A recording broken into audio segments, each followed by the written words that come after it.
Whoa, that's the Yewllusion reporting from somewhere on Spaceship Earth. I was hanging out here and I was like, let's make content. I don't know. I've been boxing up coffee mugs today. Ignore it 2019 coffee mugs are in the box. Boom. Oops.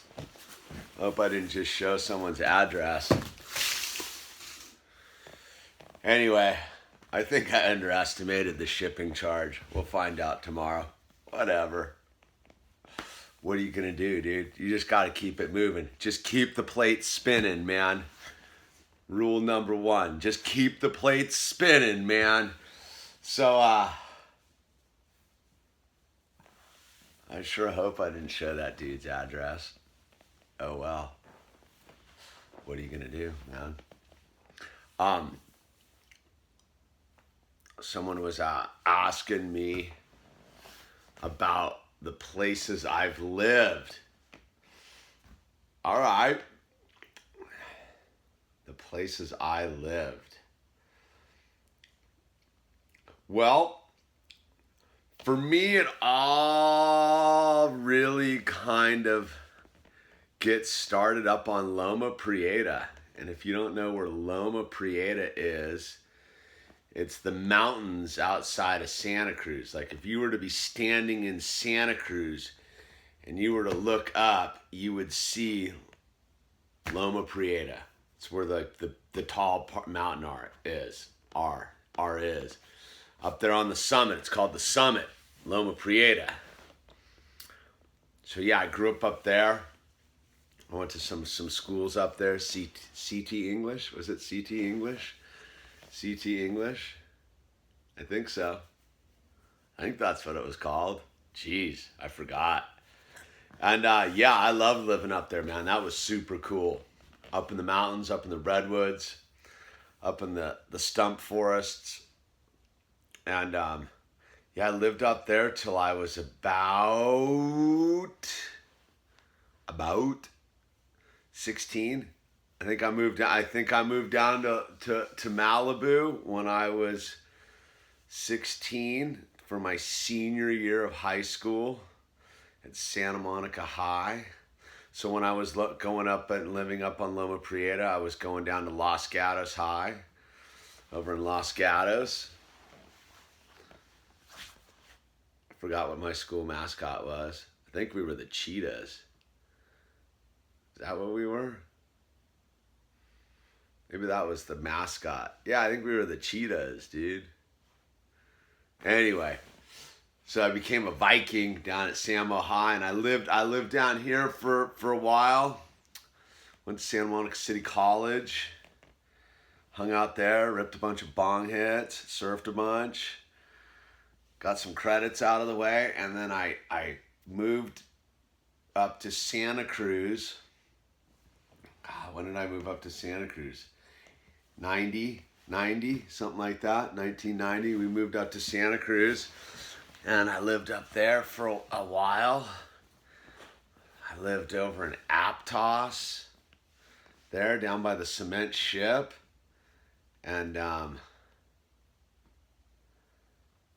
I lived over on Stockton Avenue for a while, right next to Derby Skate Park. That was pretty cool. Right next door to Ward Coffee, man. You Santa Cruz locals up there. I lived right next door to Ward Coffee, I'm pretty sure. I'm just recalling this all on the fly. So we were up there, a bunch of renegades, man. I was before I think there was only like 8 colleges up at UC Santa Cruz at the time. It was while Elfland still existed. We used to go eat psychedelics up in Elfland. Elfland's been bulldozed and turned into like buildings, but anyway, it was a big deal when I was up there. The destruction of Elfland, and so I was up there for a while. I came back down. I went to Northern Arizona University for a while. I went out to Flagstaff. Kind of lost my mind. I was going through some stuff with this crazy girl I was dating. So I ended up dropping out of Northern Arizona University and I went back. Did I go back to Santa Cruz? I went back to Santa Cruz.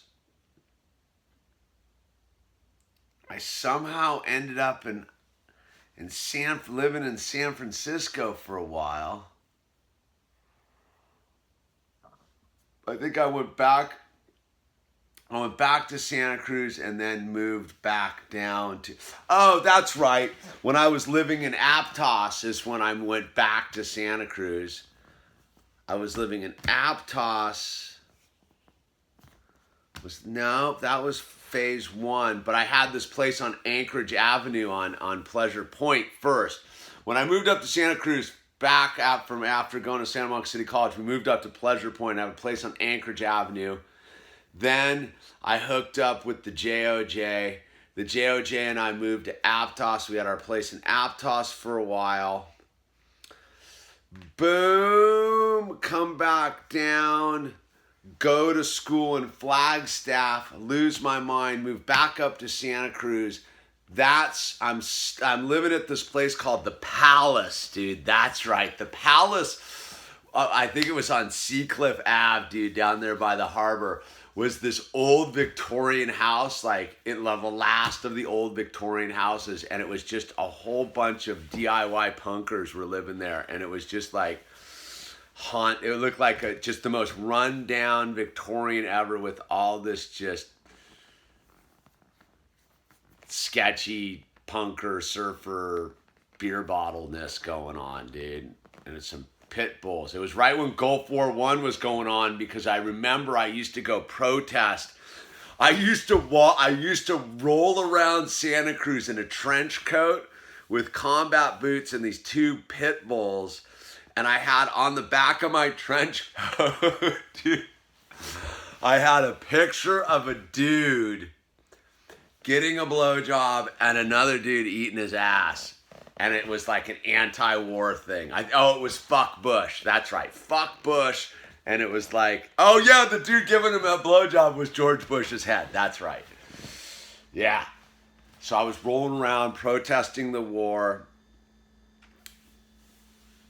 I think I got sober for a while there. I moved over to Stockton Avenue. I was running a janitor crew for a while. I split. I don't know how I ended up in San Francisco.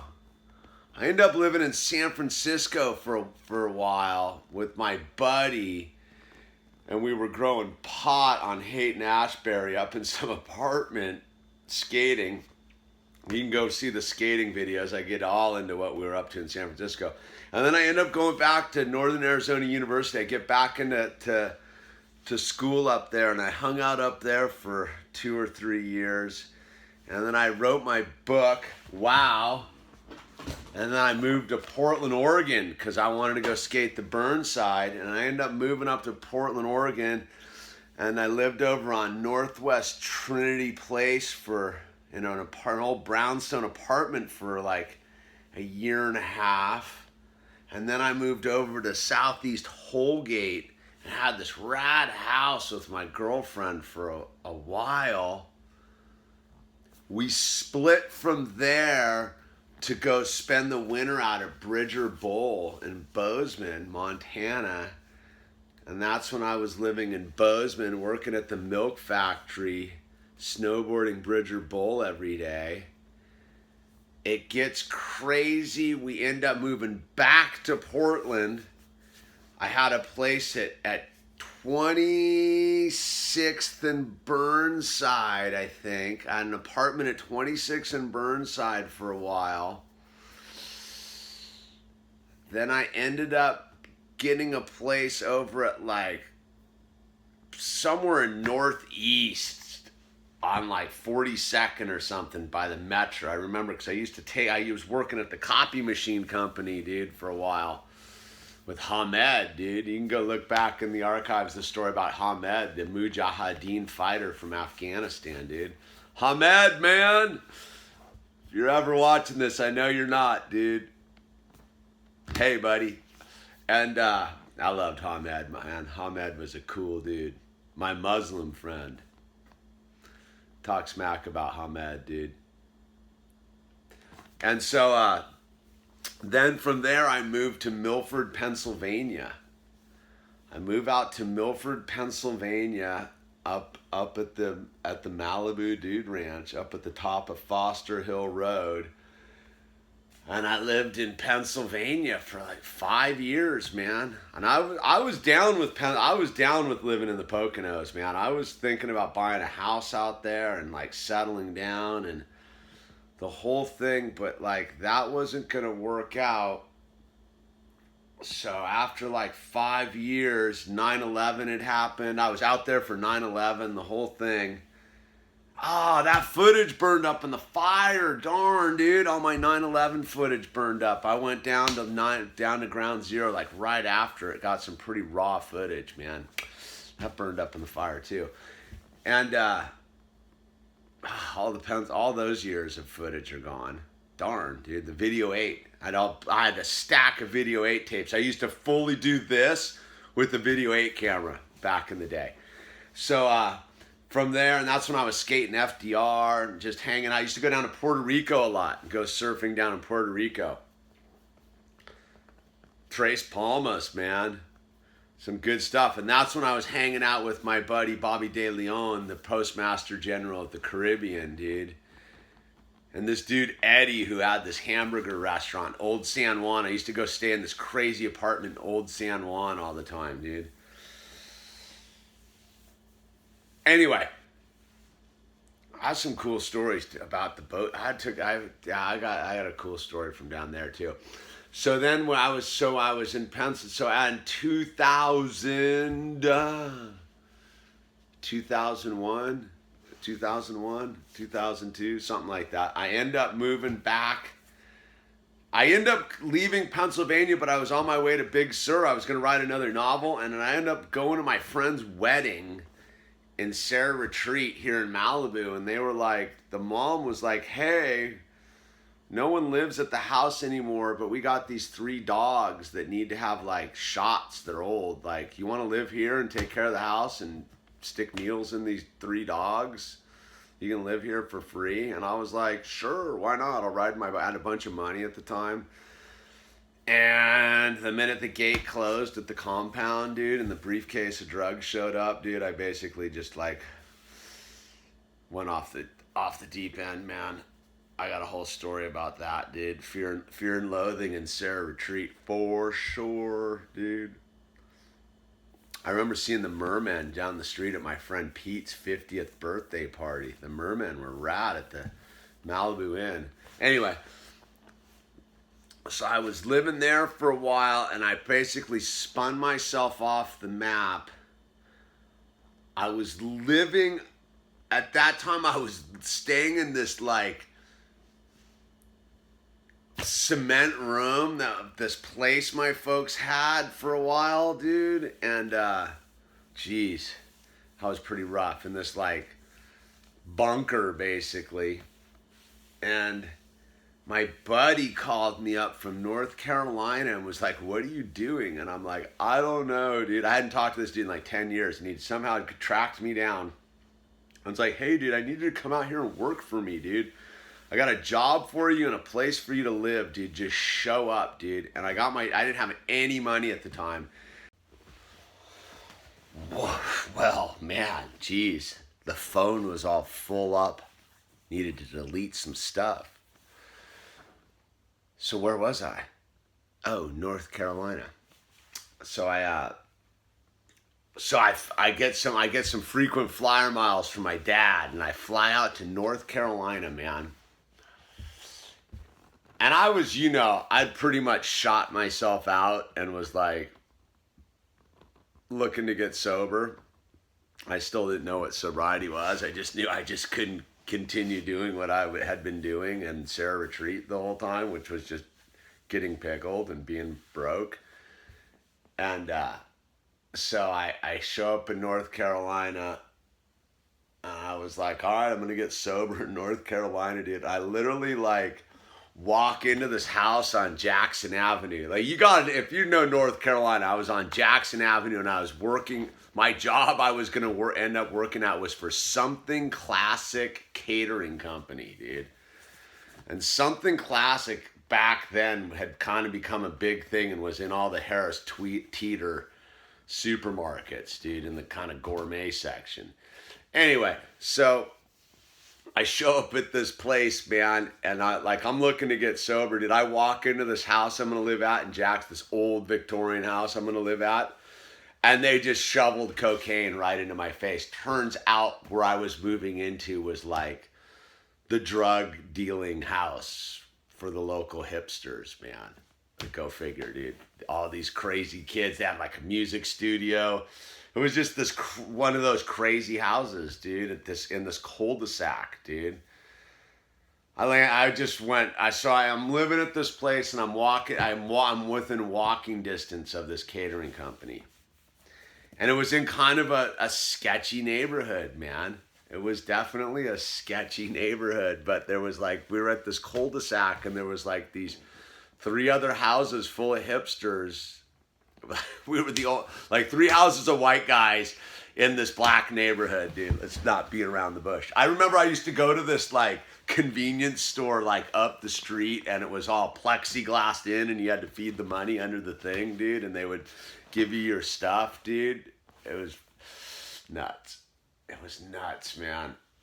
And so I was living out in North Carolina, and it all went sideways in North Carolina. I barely escaped North Carolina. I should tell the North Carolina story on its own. So we got the Puerto Rico story. It needs to be told on its own. The boat trips. The North Carolina story is a story on its own. And so I escaped North Carolina with my life, literally. I'm like, I gotta get sober now. And I get back to Malibu, and it goes sideways. It goes sideways. And I'm doing my whole like homeless thing, which is it's another crazy. I used to have this pickup truck, and I would go and I would look on the real estate things and find where the undeveloped pads were up in the mountains, and I would go clip the chains and put my own locks on and go up there in the middle of the night and have like the world's best views and like camp out, dude. And was way into it, man, and surf. And that's when I ran into this dude at the beach, and I started cutting concrete for him, dude. And I got way into concrete cutting, and I've been stuck in Malibu ever since. Jeez, it was a while. I've been stuck in Malibu for, jeez, man. It's kind of scary if I think about it. 15 years, 16 years. I never planned on coming back. That's for sure. Look at me now. Look at me now. Just anchored to Malibu for life, dude. Go figure. I don't know about that. Whatever. Got my little pad on the point. Kind of comfy right now. Life's a trip, dude.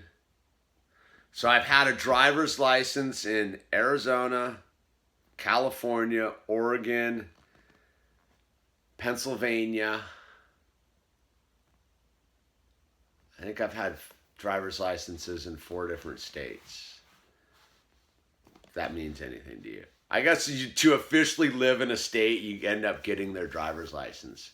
So I've had 4 different held driver's licenses in 4 different states in the union. So yeah, man, I've lived around the country, dude. I highly advise it to you young bucks, man. Bail wherever you are and go live somewhere else for a while. My advice is go into the Rocky Mountains somewhere and live in the mountains. Go check out some cool town in the Rocky Mountains, man. I went through this really cool town. So, just on a full random. So I had this girlfriend, and we always used to like the name of this town up in northern Washington called Twisp, where we're always like, that sounds like a cool town, Twisp.